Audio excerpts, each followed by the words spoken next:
এখন আপনাদের আমি দেখাবো গরুর যে মূল যে গোবরটাও ফালানো যায় না, গোবরটাও আপনি কাজে লাগাইতে পারবেন। গরুর গোবরটাও খুব প্রয়োজন।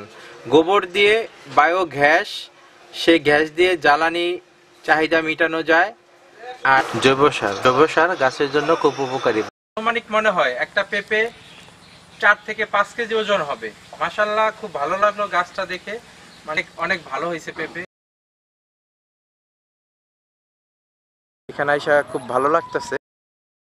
গোবর দিয়ে যে আপনারা গ্যাস উৎপাদন করছেন, বায়োগ্যাস, এটা সম্বন্ধে আমাকে একটু বলেন। আমাদের এই গরুর যত গোবর আছে, গোবর দিয়ে বায়োগ্যাসের একটা প্লান্ট আছে আমাদের, যেখান থেকে আমাদের নিজেদের বাসা, এই ফার্মে রান্নাবান্না, আশেপাশে প্রায় 10 থেকে 11টা ফ্যামিলির আপনার গ্যাস সাপ্লাই দেওয়া হয়। এখান থেকে আপনাদের এখান থেকে সাপ্লাই দেওয়া হয়। প্রাথমিকভাবে শুরু করছি, এটা ইন ফিউচার আর বড় করার চিন্তা ভাবনা আছে। এবং গ্যাসের পরিমাণটা যখন বাড়বে তখন আমাদের বৈদ্যুতিক একটা আপনার সাপোর্ট এখান থেকে পাওয়ার চিন্তা ভাবনা করার ইচ্ছা আছে। মাশাআল্লাহ।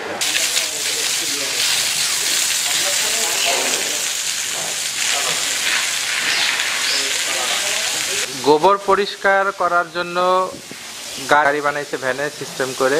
এই যে গোবরটা ভাইয়া, এতগুলা গরুর যে মূল গোবর, এই গোবরটা দিয়ে আপনারা কি করেন? এটা বায়োগ্যাস, মানে আমার ভাত মাছ চুলায় রান্না করে খাই, এটা হলো বায়োগ্যাস। এটা বায়োগ্যাসের মানে কি বলে, টাঙ্কি। ওটা গোবর ফালান সব এক জায়গায়, ওখান থেকে ভিতরে চলে যায়। মনে করেন গ্যাস আছে, ওখানটা আমরা পাক করে রান্না করি। আচ্ছা, চলেন তো একটু দেখান। এই যে গোবরের ফাঁসগুলো দেখতেছেন, এটা হচ্ছে বায়োগ্যাস। এই বায়োগ্যাসের মাধ্যমে গ্যাস উৎপাদন করে ওই গ্যাস দিয়ে খামারিরা রান্না করে খায়। এটা হলো আপনার যেটি গ্যাস মনে করেন আপনার বেশি হলো লোড পড়ে যায়, এটা হলো নামাদি চালু হয়ে গেছে। যদি মনে করেন টাঙ্কিতে পানি বেশি পড়ে যায় না, পানি হলো বাড়া আসে। আচ্ছা আচ্ছা, এই আওয়াজটা হইলো কিসের? গ্যাসের ভাই। গ্যাসের তাপ কিরকম পান? আমাদের এই যে বোতল গ্যাস যেরকম ওরকমই নাকি একটু বেশি? না, গরুর কোনো কিছু ফালানো যায় না। মাশাআল্লাহ, আলহামদুলিল্লাহ। গরুর গোবরটাও এত সুন্দর, মানে প্রক্রিয়াজাত করে এত সুন্দর জৈব গ্যাস বানাইছেন। গ্যাসের আওয়াজটা আপনারা শুনতে পাচ্ছেন, দেখেন কত কত পরিমাণ আওয়াজ, প্রচুর বাতাস। হাত দিলাম, হাতটা দেখি যে বাতাসে মানে হাত রাখা যাইতেছে না, এরকম বাতাস, এরকম মানে গতি, ফোর্স। আর এটা হচ্ছে জৈব সার। চারিদিকে বিল, প্রাকৃতিক সবুজ দৃশ্য চারপাশে।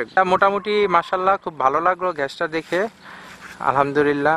গরুর কোনো কিছু ফালানো যায় না তাহলে। আচ্ছা, আমরা গ্যাসের আলোটা দেখাই, গ্যাসের যে কালারটা কিরকম হয় একটু দেখি। হ্যাঁ, চুলাতে দেখি।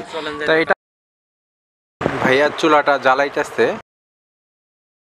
মাশাআল্লাহ, তাপ তো অনেক, সাধারণ বোতল গ্যাসের চাইতে অত্যন্ত বেশি, প্রচুর তাপ।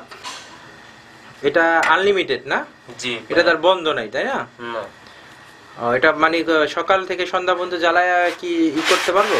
জি, আপনি যদি মনে করেন 500 লোকের আইটেম করবেন, যদি মনে করেন 1500 টাকার আইটেম করবেন, করা যাবে, সমস্যা নেই। মানে 1000-1500 লোকে যদি আয়োজন হয়, রান্না বান্না হয়, তো এই গ্যাস দিয়ে আপনারা রান্না করেন? সমস্যা নাই, আমরা এই গ্যাস দিয়ে রান্না করি। এই গ্যাস দিয়ে রান্না করেন। গ্যাসের তাপ অনেক অনেক, প্রচুর তাপ। একটা চুলা দেখলাম, সেটা হচ্ছে অনেক বড়, মানে এটা বড় কিছু রান্না করার জন্য। গরুর জন্য কি আলু এগুলো সিদ্ধ করেন এখানে? জি, গরু পালেন, তারা চাইলে গোবরের ফাঁস থেকে বায়োগ্যাস ও জৈব সার উৎপাদন করতে পারেন। সবাই ভালো থাকবেন, সুস্থ থাকবেন, এই কামনায় আমি সুইটরাজ এখান থেকে বিদায় নিচ্ছি।